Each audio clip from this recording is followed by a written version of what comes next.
Welcome back to The Art of Resilience. This is episode 8 with my man, Jordan Thierry. I'm so excited to have my boy here. You guys, we've gone back, we go way back to high school days. And this is a guy that I've looked up to for so long.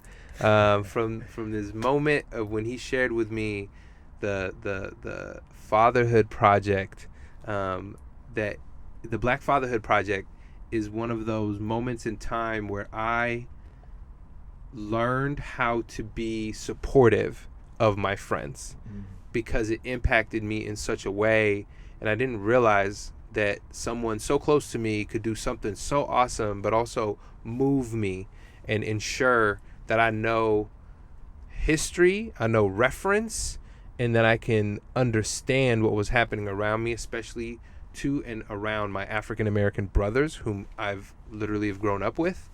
And so Jordan Thierry has always been the guy in my life that has educated me in those ways that I wasn't fully seeing, and I had to bring him to the show because one, he's got a new book that we'll talk about for sure, and two, I'm just excited, man, because the mentality in which Jordan carries, the persona in which he lives, is one that I think we can all learn from, and I'm excited to unravel some layers of resilience that he so eloquently carries, and I think all of us are going to learn a little something today. Jordan Thierry, welcome to the show, man. Thank you, man. Hot sizzle, my man. Yeah, Hussein. That was a very, very kind introduction, and very. Yeah, thank you. That was absolutely, that was man. Yeah, appreciate it, man. So how's it going, man? Are you doing all right these days? You good? I'm doing well.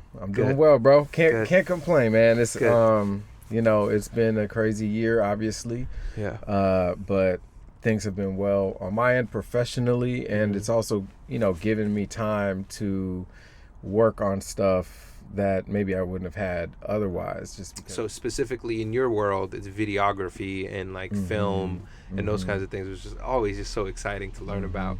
But before we get into all that good stuff, man, I want to tell people, some of your story. Kind of take us back a little bit, man. Take us back to ground zero when you were young. Sure. What that was like for your mom and dad, and then why you guys moved here, and what was it like to grow up here? Yeah. So I was actually born here. My parents had moved here just before I was born. Oh, okay. From Illinois. Okay. From a town called Galesburg, which is 2 hours southwest of Chicago. My grandmother's from Chicago. My grandfather's from that town. So we grew up in Beaverton, which is a suburb here in Portland, and at the time, it was very much whiter than it is now. You know what I mean? So there wasn't very many black people there. So I grew up in that kind of environment where, I was known because I was a minority. I was a token black kid. I was never completely alone in that. There was a handful of us, and the numbers increased as we got older. But I say that to say it was a community where we did have black people and we all knew each other, right? And so it was kind of a tight-knit community in that way, where we saw another black person like we knew him, Yeah, no, man. Tell me a little bit more about your father and mother, man, because they I mean, let's be honest, when I met you I met Nick first in high school. My brother, yep. Yes, Nick Thierry. And there was a few times where I came over to the house in high school, and I was met and greeted always with love, respect, admiration. I could really tell that they were allowing you to thrive in your own rights, and I love that. And I think, so props to Trudy and Ollie, man, for not only raising amazing guys like Nick and Jordan, but also taking on under their wing a community of youngsters, at least when I was introduced to you and your family. And so I love and appreciate that so much, because they've supported me as well in everything I do. And they don't have to, right? They're not my parents, but they looked at me as if they were. And that's just love, man. Much love and respect to the amazing people that brought you up, because I feel like they brought me up too, Yeah, and it's a survival. I mean, it was a survival thing too. We had to be in solidarity, with the non-black people of color, because we needed that support, because there's just so few of us, and we knew that they also didn't have a space for themselves, just being like a small minority within the school or within the neighborhood. And I think we knew that, like, you're getting treated, unfairly and getting judged and, stereotyped, just as much as we are. And at the end of the day, a lot of people can't tell the difference between us, so like you with us, you know what I mean? Automatically, so that we had to have that kind of solidarity with one another. What was it like growing up? Because I know you were kind of a class clown at some point. I know we brought that up. The whole time I was a class clown. I was always a class clown. Yeah, man. But it was like an identity that you took. I really do look at the images that I consumed in media. And at that time period, like Martin, Fresh Prince, Wayans Brothers, like these, Jamie Foxx, these were the people that I basically identified with the most, that I saw myself in, that I thought were like super cool and funny, and just like I that's kind of what I wanted to be like. So it was unfortunate because while I respect and admire a lot of those people I just named, it was very narrow in scope what I saw myself as, or the future of myself, which was like a comedian, an entertainer. But it was also a way for me to mask my struggles, my insecurities around my intelligence and my academic performance, so I grew up being basically a C student, just doing enough to get by. I was happy if I got that C. I just remember one good friend of mine, Adam Peterson, kind of like called me out on it a little bit, like, you need to take this stuff seriously, like, why aren't you, And so, and he helped me with some of my writing and stuff, and then I saw a really important film called Finding Forrester, and that was like just perfect timing for me. And it was just like, it's such a simple thing to think about, that like this movie portrayed this, this person that looked like me, that was interested in the same things I'm interested in, same age as me, as like someone that was a very powerful and intelligent writer. And for me, it was just like, I was like, I want to be like that, and that like completely changed a lot of how I was going about my school business, you know what I mean? All my classmates were like, what's going on? Like, Jordan? Are you sure Jordan got the A? Like, like the teacher was telling me to tutor my friends that were honor roll students, and they were like insulted. So it was a very, but that just is the power of media, man. It kind of swung you a different direction, right? And that motivation started to happen around film. Tell me about that. Well, I was a huge Spike Lee fan. Do the Right Thing was like my favorite film growing up, that and Malcolm X. And my parents had bought a camcorder, and I had already been making little movies with the camcorder when I was in high school. So I did that, and I ended up going to a college in Illinois called Monmouth College. That summer, my freshman year, I read the autobiography of Malcolm X, and that was like, that was the biggest life-changing moment in my life. When I read Malcolm X, and I remember finishing the book, and just sitting there and crying. Wow. To see how someone could dedicate their life and make so many sacrifices for a greater cause, and for the justice and the liberation of Black people. And I was like, I want my life to have that kind of purpose. Wow. And so a lot of things shifted for me from that point on. I started just getting really into Black history, and just learning for myself everything I could about Black history, about the Black Power movement.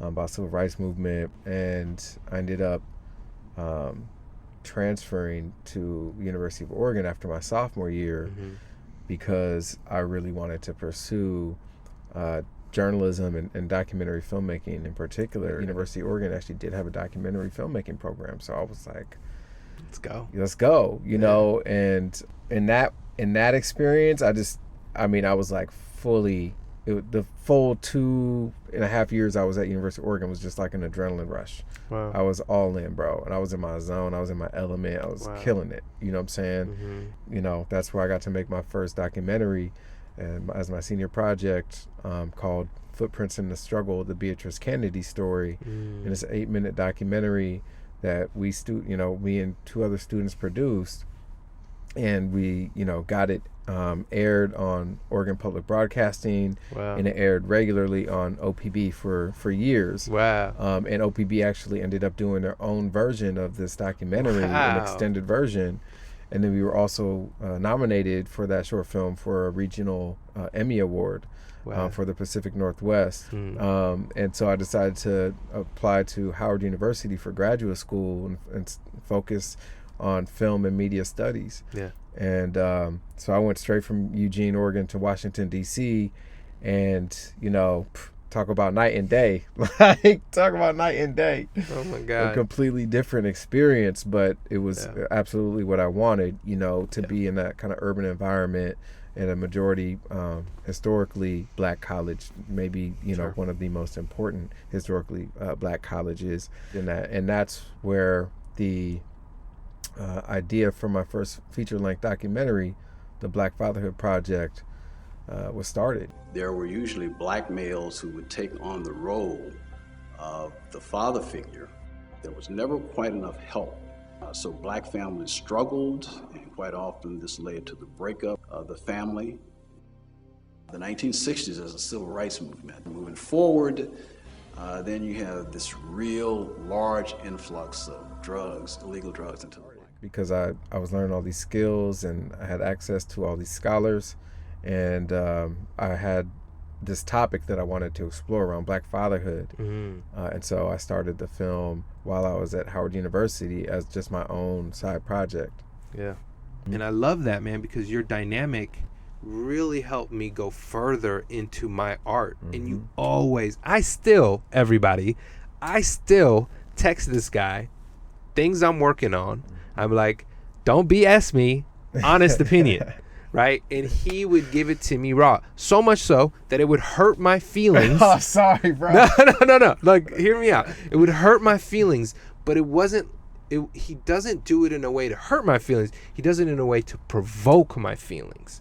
And I've always had that with you, man. Yeah. Like, I just really appreciate the levels at which you've gotten uncomfortable with your art and realize the power in media, realize the power in film, realize the power and how we can use those tools, though, and portray something positive to inspire, because you were inspired by finding Forrester, right? And Malcolm X and all these things. Now you realize, like, okay, who can I inspire? And so, or how can I inspire them? Yeah. And I took that on at a very young age, too, just in a different respect. And, I think that's where you and I definitely had a layer of resilience that meshed. You know what I'm saying? Which is identity, really is defining identity. And I think when you have proper tools and support structures around you, you can kind of go deeper into those identities and realize, like, oh, I can bring this to my art, because art is just a mechanism. It's a tool. But like what you feed it is how you can carry that voice. So for anyone out there, Black Fatherhood Project, we'll talk about links and stuff later. It is a phenomenal film that moved me even more, deeper, to investigate further my culture and my people and who I am even as a person. Tell me about projects you're working on right now, and then I really want to talk about a kid's book about how that came to be. Yeah, so about 2 years ago, 2.5 years ago, I left my last salaried position in the nonprofit world to really pursue my dream of just doing multimedia storytelling work, and founded Dream Chase Media as my company to be able to do that work. And thankfully it's been going really well, and so I work at that intersection of storytelling and social justice work, and working with a lot of organizations that are based in the community that are doing advocacy around racial justice, around gender justice, environmental justice, to help tell those stories of impact and lift up those issues. And that's my sweet spot, man, and that's where I want to be for a long time. Yeah. So now I have a film that I'm working on called Grandma's Roses. Yeah. That is about my grandmother, but also just looking at grandmothers in general, and women of color and their contributions to their families and to their communities, and sort of how we should honor and respect their love and labor, and reciprocate it, And so I'm excited about that. That should be done this year. Of course, I have the book that came out about 4 months ago, a kid's book about systemic racism, which was an incredible collaboration. But you have to go buy this book. Buy 2, buy 3. It's a kid's book about systemic racism by Jordan Thierry. Share with us a little bit about that, and then how you felt when you wrote it, and then what happened after. Yeah. So Jelani Memory, the founder of A Kid's Book About Company, is someone I know from high school days as well. He grew up in the area, also African-American male, and we played basketball together, right? So we go back, and he's had an incredible career himself, has made a lot of impacts here in Portland in the business community and in the community, right? 2 years ago, he started a Kid's Book About because he wanted to provide families and teachers with tools to talk to kids about difficult subjects, because there's all these things that we can't hide from kids anymore. They're seeing it everywhere, and they're seeing it in the media, and so it's good to be proactive, to talk to our children about these kinds of issues like depression, like cancer, like racism. And so that was, I think, the original vision that he had for A Kid's Book About, and reached out to me to ask if I'd be interested in writing a book. And I said, yes, anything you're doing, I want to be a part of if I have the opportunity, bro. Yeah. So, and then the murder of George Floyd happened in Minneapolis, and the uprising happened in the wake of that, and Breonna Taylor and countless others.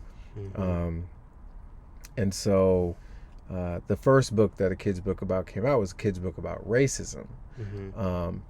And that was Jelani wrote that, and it's a really good book, but it doesn't explain these injustices that continue to keep happening at the systemic level, at the institutional level, in terms of, looking at the police, like looking at housing, like looking at the education system. And so basically we envisioned A Kid's Book About Systemic Racism sort of being that deeper dive to look at racism from his book. And so that was where we made that decision to make it A Kid's Book About Systemic Racism. It was a very simple, straightforward process, and the Kid's Book About team was really incredible in supporting me saying whatever I wanted to say in the book, and not hold back, because even I was sort of like, man, there's not a nice way, there's not a gentle way to talk about the genocide of indigenous people. There's just, you just have to make the statement. And they were like, just say it. Statement, yeah. Like, it's an ugly truth, hard truth, but it's the truth, and we have to speak the truth to these kids. Since the book has come out, it was recognized and selected by Oprah for her 2020 favorite things list, which is different than the book club, but it's basically her holiday gift recommendations list. And it's just been moving with a lot of momentum since then. I'm talking to a lot of kids, and it's been fun. See, a lot of people, I want to say this real quick. There's this beautiful quote from Picasso. Not necessarily my favorite artist, but what he says in this story, it's a parable, I think, So he's at a coffee shop, and I think I've told you this before. Yeah. And he's at a coffee shop, and he's like doodling on a napkin. And a lady comes up to go, "Oh my God, you're Picasso!" Like, oh my God, like blown away, right? Like this remarkable artist sitting right in front of her. He's like, "Yeah, how can I help you?" She's like, "Oh my God, I would do anything to have that, doodle on that napkin." And he's like, "Sure, here you go." So he hands it over to her. She's like in shock, right? And he goes, "That'll be what's equivalent to $30,000, And she goes, "Wait, what?" She's like, "You're gonna throw that away?" He's like, "No, I'm not. I'm gonna take it back to my studio, and I'm gonna hang it, and I'm gonna work around it. I'm gonna keep pushing it. It's an idea." And she's like, "Come on, like you're gonna throw this? It's a piece of napkin." She's like, "It took you like 30 seconds." And he's like, "Nah, it didn't take me 30 seconds to do this. It's taken me 30 years to be able to do this in 30 seconds." And I always try to repeat that story to myself. I have it written out. It's on my mirror. And we forget how long it takes to do something remarkable in such a thin slice of time. And so in a workshop and like putting this thing together in like a month to 2 months and then putting it out into the world and then to be received in the way that it did is an attribute to who you are and what you've been working on for so long. And it's so well done. Like, you guys, you have to go buy this book. Even if you don't have kids, like, it's important. Thank you. Well, yeah, man. So you have always been pushing me to continue to pursue my dream and to continue to pursue my passion and to have the confidence to go out on my own and do my thing. And you know this, I because we've had many of conversations throughout my career. And it's been you that's been the one that's convinced me to take that step. But you were the one that was like, "Bro, you're so talented. You just do it, man. Like, you have this in you and you're going to kill it." Because I was scared. I was like worried about, how am I going to make it if I do it? You've been my career coach unofficially for 15 years now. And I'm so glad that you're actually now offering that in a more formal way to other creative people, because I think it's another thing that you're just really great at, and you've been at it for so long that you have a lot of wisdom to share in that realm. Thank you, bro. It is an honor to be alongside you, man, for real, and to watch you grow, because I believe there's greatness in everybody, and especially when you're so close, chipping at it, tapping into it, that it's just like, then there's that just one thin layer of fear, which we all have. And I respect that fear. Yeah. I respect it. I'm not trying to get you to forget about it or nothing. Right. But it's more like, all right, well, how do we, like Seth Godin says, like, how do you dance with this fear? How could we do what we want to do, but also like respect the fear? Because fear is trying to lead us into our greatness. And in a way, we just have this negative parameter around it. Our culture taught us, especially men of color, taught us that our fears will take us down. And I want to change that. I want to say, what if your fears are there to uplift you? Yeah. What if they're there to bring you up? And I think, for me, it's a very scary place to go, but I've been there so many times, and I've seen the gold results for myself and others. And that's when we can change our work to be the thing that we love. Yeah. And we are there every day. All right, that's man. Life, bro. So that's I'm so glad everything you're doing is about that struggle and about that journey, and I love it. So that's, for me, that's the deepest and first layer of resilience. And it's hope. And it's the deepest and first because it's the first thing I think our parents or our whoever's taking care of us embeds in us. It's just that's the first layer, hope. And I think when we see it in others and when we want it for others, that's when it shines the brightest in yourself and in others. When we don't believe in ourselves, sometimes it's great when somebody else goes, "Hey man, let me help you out just a little bit. Let me show you what you're really capable of. And, you know, through thick and thin, man, I hope to continue to be beside you. So real quick before we go, though, if there's one thing you want to share with our community here about this idea of resilience and how to keep going, you know, what would you tell a younger version of you, you know, someone that's seeking filmmaking or media or just wanting to empower someone else? Like, what would you tell that person? What I would tell that person is similar to what you just talked about with the hope, that's really the first thing that's put into us, right? Look, I see myself as the result of my grandmother's prayers, of my mother's prayers. You know what I mean? Because they are praying for us. Yes. We don't even know it, you know, and they were praying for us before we could walk, talk, any of that. And so I look at it and I think about their resilience and what they've been through and what they've tried to put into us to have a better future and to have a similar kind of resilience, you know. So I look to the ancestors for my inspiration around resilience, and it's really important for me to acknowledge that my resilience isn't mine alone. It's something that's been built into me by my ancestors, by my family, by my community. I love that, man. So reflect back into who you are. That's the only way you move forward, is reflecting back.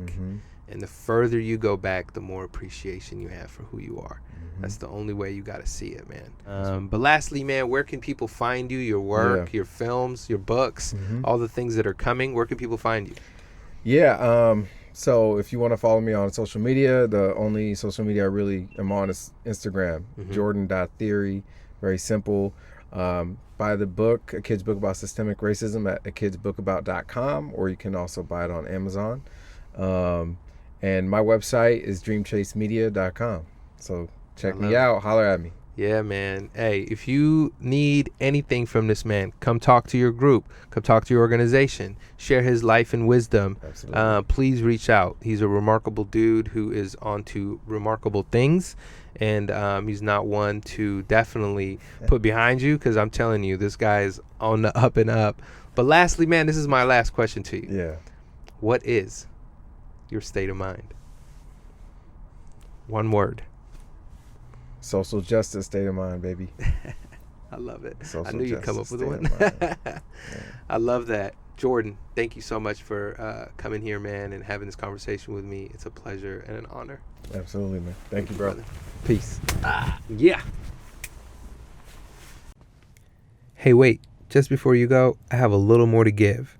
I want to give you a special discount code. But first, I hope you enjoyed our newest episode, recorded live in our Art of Resilience mobile studio. I want to give a huge shout out to our main sponsors, the Center for Retail Leadership at Portland State University. Look them up at pdx.edu. Also our friends at Portland Gear with portlandgear.com and Diaspora Coffee, an amazing company helping create jobs for refugees locally. I want to ask you though, are you struggling to build a good habit, overcome some self-doubt and fears, get focused on what you want to do, build a business, start writing that book and story, simply setting up some goals to achieve this year? Well, you need some habits, and in order to build habits, we need daily practice.